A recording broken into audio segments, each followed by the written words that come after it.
Hey guys, Cajun Cardboard coming at you from the great state of Louisiana with my fresh haircut. The older I get, the little bit more gray I'm getting, so it was time to get these sides cut like I'm that dude. I forget who the Marvel guy is, but there's a Marvel guy like in Fantastic Four. The side of his head is gray and then the top of his hair is like really black. So if I don't cut my hair, that's what I look like. I look like I'm in the Fantastic Four.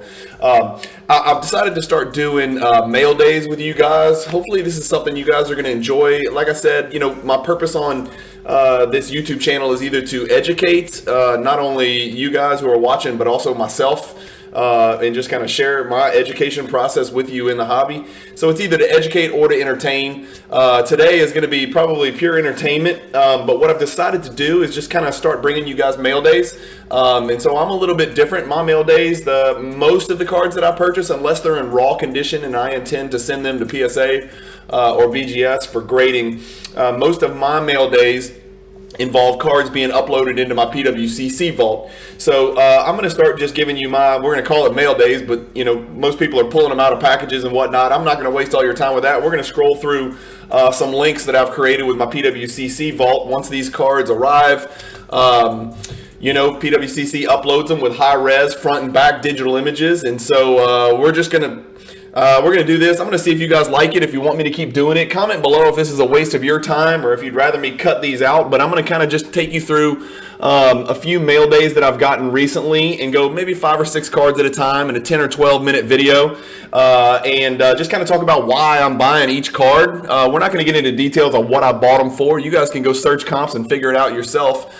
I just want to kind of show you where I'm going, what direction I'm headed in the hobby.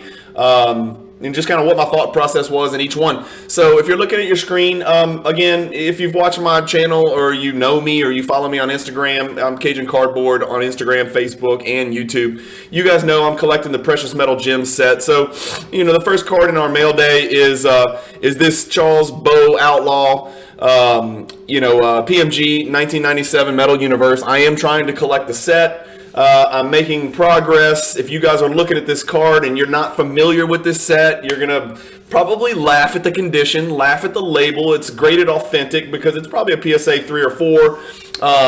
Again, just so you guys know, these cards are pretty special, unique, historic cards. If it's in a PSA slab and it's slabbed authentic, even if it's slabbed authentic altered, I consider it what I need for my set. Okay, so I am looking to put the entire set slabbed together. It's 123 cards. Some are significantly more expensive than others, but even Charles Bow Outlaw is pretty expensive, and this one obviously features Hall of Famer Alonzo Mourning. If I was Charles Outlaw, I'd be really pissed off because there is no question that this ugly left-handed hook that he's about to shoot, first of all, he didn't have any permission to ever shoot a basketball. This was a guy that set screens and rebounded and played good help side defense. But this shot is definitely going back into Charles Outlaw's goggles. I can assure you of that because the great Alonzo Mourning, Hall of Fame defensive stalwart center, is about to push this right back into his face. But anyway, that's card number 1. Charles Outlaw, I believe he was from the University of Houston and had a journeyman type career, but nevertheless, it is a card in my set. It gets me one closer to 123, so that's what I picked up. These next 2 cards are similar. This is a set that really means a lot to me. I remember ripping these as a kid and just thinking, man, these look so different than anything I'd ever seen. They're not rare. They're relatively rare in PSA 10 condition, but these are 2 cards that I picked up in the PWCC Weekly Auction. I can't remember. It was either Weekly Auction number 4 or 5. I keep stressing to you guys, that platform, the Weekly Auctions right now do not have enough eyes on the very low end cards like this Scottie Pippen 1990 Skybox PSA 10. They don't have enough eyes on these cards. This was just low-hanging fruit. I'm not chasing a set. I don't collect Pippen. I just thought this was a card that I bought so cheap that I could sell it for more money at some point in the future. This is a pure investment piece. But again, I don't mind sitting this card in my vault just because these cards to me are unique. It's a unique design. It kind of started, people thinking, wait, cards don't have to have a background of just, them playing or them in a photo shoot. We can create graphics on the background. It's super colorful. Every card appears different. So this is one I picked up for pennies on the dollar. or pennies, I should say, not pennies on the dollar, but certainly under comps. Same thing with Magic. Figured it's 2 Hall of Famers, 2 top 75 guys. Let's just grab them. Same thing with Magic right here. Back when he was wearing the giant knee braces, he could barely bend his knees, but he was still one of the best point guards in the NBA. So those 2 I picked up, real simple. This, I've decided to make a move. It's interesting, the Jordan market, there's all sorts of directions you can go. You can collect, Jordan rookies. You can collect Jordan star. You can collect Jordan autographs. You could be a Jordan patch collector. You can be a Jordan only Bulls year collector. You can be a Jordan only 90s collector. Jordan only playing years collector. I have yet to see somebody who kind of specializes in Jordan Wizards cards. I'm in a group chat with some of the biggest Jordan collectors in the world who I respect and admire, and I'm just in awe of their collection. And so, I don't know. I remember this set. I remember ripping these packs. This was during my second stint in the hobby, so I was, in way back in 90 Skybox, and then I took a decade off. Then I got back in, and I collected, and I love the Topps Pristine product. This is just a simple base Jordan PSA 10.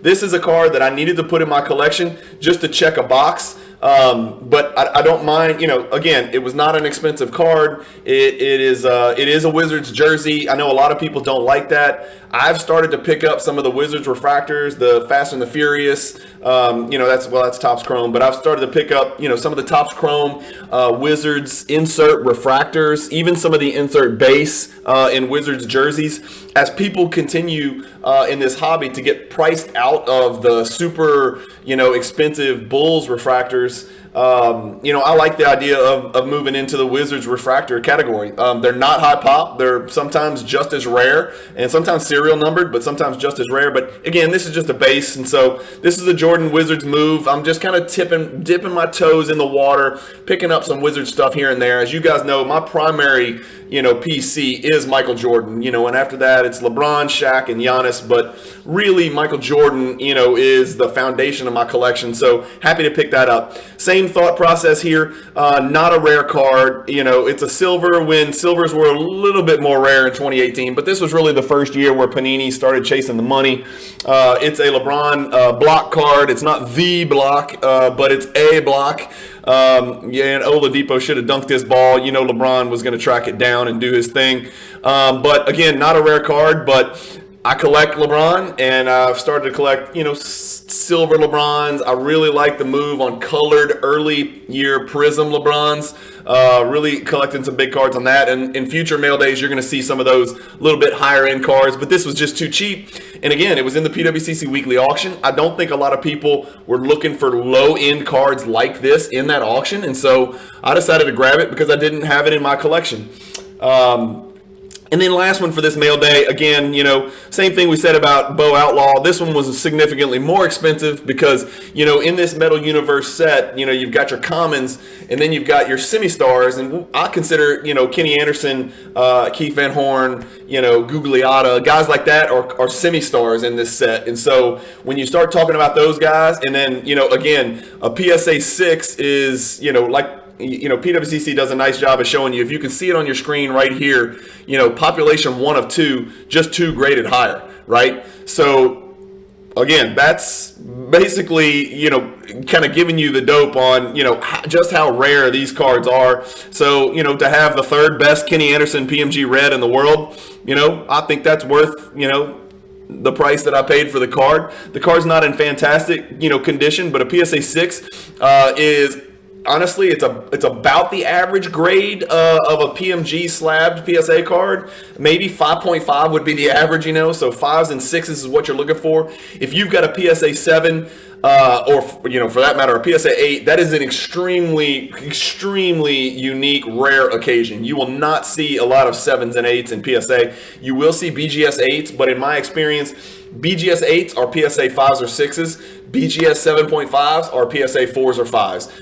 Comment below if you disagree with that, but I've done a good bit of buying and a good bit of research on this 97 Precious Metal Gems red set, and that's been my experience with guys who have tried to cross from BGS to PSA or try to crack and resub from BGS to PSA. I don't have a lot of experience converting SGC to PSA, but I'm about to. Anyway, this this Kenny Anderson was another one that I needed. I had to pay a little bit more for this one than the Charles Bow Outlaw at the top. But look, even this, like PSA slab, this is Bow Outlaw is authentic, right? It's not even given a numerical grade. It's in beat up condition, but it's pop 1 of 1, and there's only one numerically graded PSA Bow Outlaw card. So I've got 1 of 2, as far as I know, and we could pull up the pop. I've got 1 of 2 PSA slab Bow Outlaw PMG reds in the world, and for that reason, I didn't mind, putting it in that authentic slab. But anyway, we're at about 10 minutes, and so that's all these videos are for. I just wanted to give you guys kind of a glimpse into, into what I'm doing, what I collect, what I'm buying. I'm going to break these into maybe 5 or 6 at a time and keep the videos to 10 or 12 minutes. But anyway, hope you guys enjoyed this. Comment below if, you like what I picked up. If you don't like what I picked up, if you're collecting similar stuff, comment below, or just, feel free to chat about anything that I picked up and give me your thoughts. But again, I do want to tell you guys, keep your eye on these PWCC weekly auctions, especially the low-end cards, because I really think there's an arbitrage opportunity out there. If you're one of those guys who likes to buy a card for 50 or 60 and then sell it, buy it now for 90 or 110 and make 30, 40 bucks a pop. If you can do that at scale and you've got the infrastructure and the time and or a cash employee like I do, and my 21-year-old son who loves to list and I pay him a little hourly salary, if you've got that and you can move 60, 80 cards, making 30 bucks a pop, making 25, 30 bucks a pop, man, that's not a bad gig. That stuff really does add up. That's how I got into the hobby in 2016, doing that, buy raw, grade, flip, make a few bucks. And right now, even buying slab cards and flipping is an opportunity if you're buying from one platform and listing it on another platform. So, that Pippin and that Magic, those are 2 cards that I'll probably request shipment at some point from PWCC, and I'll put it on eBay, and I'll probably put it for about 40 or 60 bucks. Buy it now and just leave it there. I don't care. I'm going to put it in my inventory, put it there. If somebody buys it, great. If not, I'm happy to have the card as long as I need to have the card. Again, that's just kind of my thought process. Hope you guys enjoyed this mail day. I'm not sure what to call these, so that it's a new mail day video. I'm going to have to figure out how to date it. I guess I haven't done the thumbnail yet, but I'll figure out how to make sure you're not watching the same mail day, twice. I want to make sure that it's a new mail day. And again, I probably should call it Vault Day because, I'm going to go by the day that the card's uploaded into the PWCC Vault so I can show you these, beautiful high-res digital images. So anyway, thank you guys for watching. Keep collecting, stay positive in the hobby, and peace.